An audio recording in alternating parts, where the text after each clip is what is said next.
दिनैहाय जोंनि देबोरगाव ब्लकनि सिङाव थानाय दनपुर गामियावहाय जोंनि मानगोनां एमएलए लरेन्स इस्लारि सार आरो लोगोसे जोंनि बारग' डिपुटि चिफ खाम्फा बरगयारि सारनि नुजाथिनायाव आरो जोंबो लोगोसे नुजाथि फैनायाव दिनैहाय दनपुर गामियाव बिपिएफनि सापर्टारफ्रा मैखोमै गोबांथारै जोंनि इउपिपिएल दोलोआव जइन जाफैबाय आरो दिनैनिफ्रायनो बिथांमोनहा जोंनि जानानै खामानि मावसिगोन आरो बिथांमोनहा मोनसे थांखि लाबाय दिनै जोंनि इउपिपिएल दोलोआव थानानै गासैबो बिपिएफ सापर्टारफोरखौ जोंनि इउपिपिएल परियालाव जोंनि न'खराव लाबोनो थाखाय बिथांमोनहा खामानि मावसिगोन दिनैहाय जोङो खाम्फा बरगयारि सारखौ आङो खावलायनो लुबैदों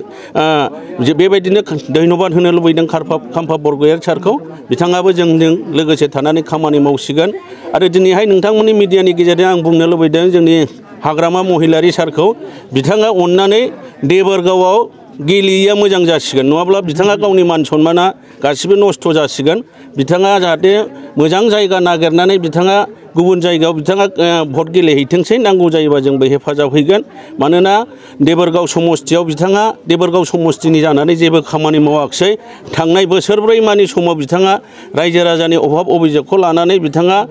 बिटिसि एसेम्ब्लियाव सानसेबो नुजाहैयाखिसै बेनिखायनो जोंनि देबोरगाव समस्तिनि रायजो राजाफ्रा बिथांनो भट होला होननानै थांखि लादों बेनिखायनो आं गुरै खावलायदों बिथाङा गुबुन मोजां जायगा समस्ति नायनानै बिथाङा गेलेहैथोंसै नांगौ जायोब्ला जोंबो थांफानानै बिथांनि जानानै खामानि मावफाहैगोन धन्यबादसै दिनैहाय जोंनि देबोरगाव ब्लकनि सिङाव थानाय दनपुर गामियावहाय जोंनि मैखोमै बिपिएफनि सापर्टारफोर दंमोन दिनैहाय जोंनि खाम्फा बरगयारि सार आरो एमएलए लरेन्स इस्लारि सारनि नुजाथिनायाव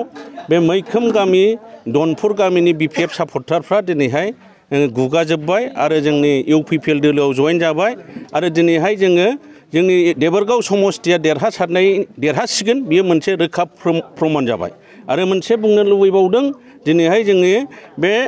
दनपुर एरिया जोंनि जयपुर एरिया गासै बे एरियायाव